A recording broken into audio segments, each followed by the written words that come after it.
जय हिंद दोस्तों, कैसे हैं आप सभी। उम्मीद करता हूँ अच्छे होंगे और अपनी तैयारी अच्छी कर रहे होंगे।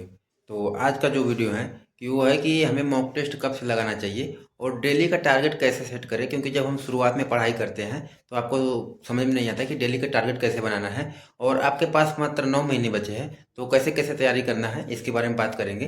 तो ज़्यादा समय ना लेते हुए चलिए वीडियो को शुरू करते हैं। तो सबसे पहला बात करेंगे कि डेली का टारगेट कैसे बनाएं। तो देखिए, आप सबको पता है कि दिल्ली पुलिस कांस्टेबल की वैकेंसी सितंबर में आने वाली है। तो अभी आपके पास केवल 4 सब्जेक्ट पढ़ने रहते हैं। जो भी भाई नए होंगे वो उनको पता रहना चाहिए सिलेबस। तो मैथ आता है, रीजनिंग आता है, कंप्यूटर आता है, जीएस आता है। तो इसको 4 भागों में आपको डिवाइड करना है और 2 सब्जेक्ट को इस समय जब शुरुआत में आप पढ़ाई शुरू करते हैं तो ज़्यादा समय देना है, क्योंकि इन 2 सब्जेक्ट को आपको जल्दी क्लियर करके रख देना है। जैसे मैथ हो गया और रीजनिंग हो गया और कंप्यूटर कंप्यूटर और रीजनिंग को आप पहले कंप्लीट कर लें। क्या करना है कि जैसे मान लीजिए कि जब आप पढ़ाई शुरू करते हैं तो रीजनिंग और कंप्यूटर को ज़्यादा समय दे दें, क्योंकि रीजनिंग और कंप्यूटर जब आपको समय ज़्यादा दे देंगे उस पर तो आपका जल्दी से पूरा हो जाएगा। और फिर जब इस पे ये समय बचेगा तो आप जाके मैथ और उस पर मैथ कम और उस पे जीएस पे पूरा समय देंगे। तो आपको इन दोनों पे अभी ज़्यादा समय देना है। तो कैसे कैसे करना है उसके बारे में बात करते हैं। तो कम से कम डेली आप कोशिश करिए कि 7 से 8 घंटे या 9 घंटे आपके पास। तो अब मात्र देखिए, उसमें मैंने लिखा भी है आपके पास मात्र अब 9 महीने बचे हैं। अब ये 9 महीने आपका डिसाइड करेंगे कि दिल्ली पुलिस की नौकरी किसके पास होगा। कंपटीशन बहुत ज़्यादा जाने वाला है इस बार, क्योंकि आपको पहले बता दिया गया है कि इतने दिन पहले वैकेंसी आएगी। तो 9 महीने पहले जब आप किसी चीज़ को पहले बता दिया गया कितने पहले वैकेंसी आएगी। और इस बार जैसे लड़के काफ़ी पूछ रहे हैं कि भाई कैसे तैयारी करना है, बुक बताओ, फिजिकल कैसे होता है, जो भी आपका रिक्वायरमेंट रहता है मैं उस हिसाब से वीडियो बनाता रहता हूँ।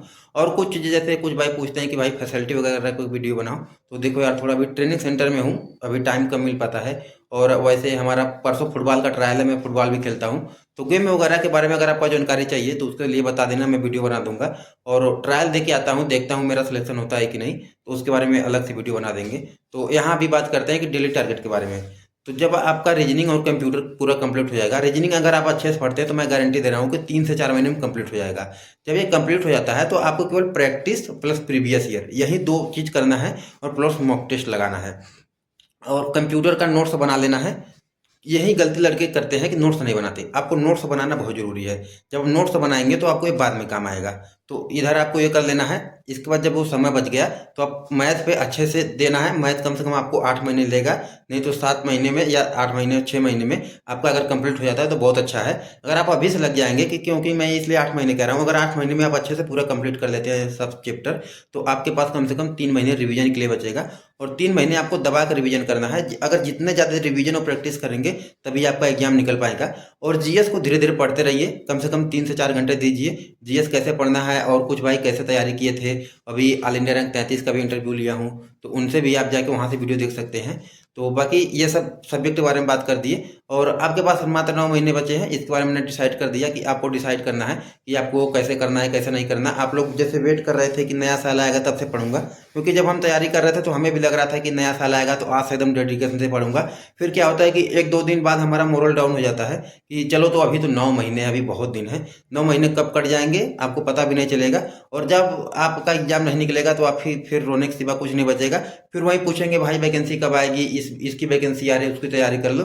बस वो अपने मन को थोड़ा सा दिलासा देने के लिए रहता है कि अरे मान लो चलो इसमें नहीं हुआ तो अगले में हो जाएगा, अगले में हो जाएगा। वो सबके साथ होता है। जब हमारा भी ऐसे नहीं हुआ था पहली बार में तो मुझे भी ऐसे लग रहा था कि जैसे एसएससी का पहला एग्जाम दिया था उसमें नहीं हुआ था तो दिलासा दिला रहे थे कि इसमें हो जाएगा।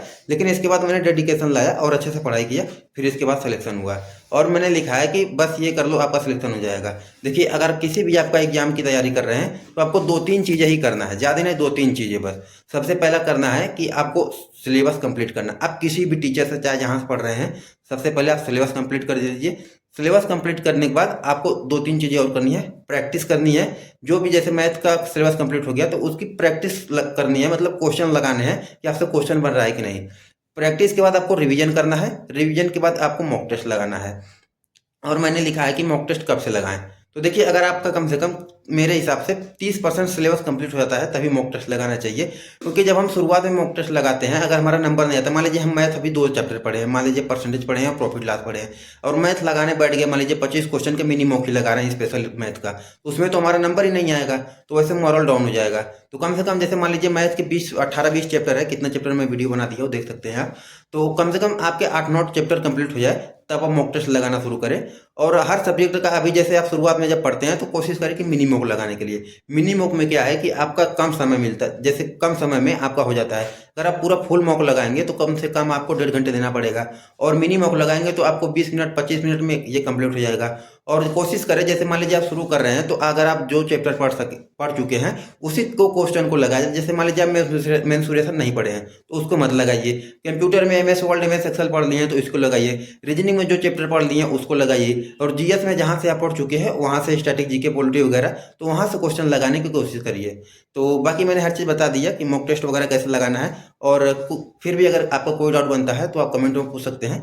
मैं वैसे हर वीडियो बनाने का प्रयास करता हूँ, लेकिन आप समझ सकते हैं जब आप ट्रेनिंग सेंटर में आएंगे, यहाँ पे ज्वाइन करेंगे, तो आपको पता चल जाएगा कितना कम टाइम मिलता है। तो मिलेंगे नेक्स्ट वीडियो में। जय हिंद।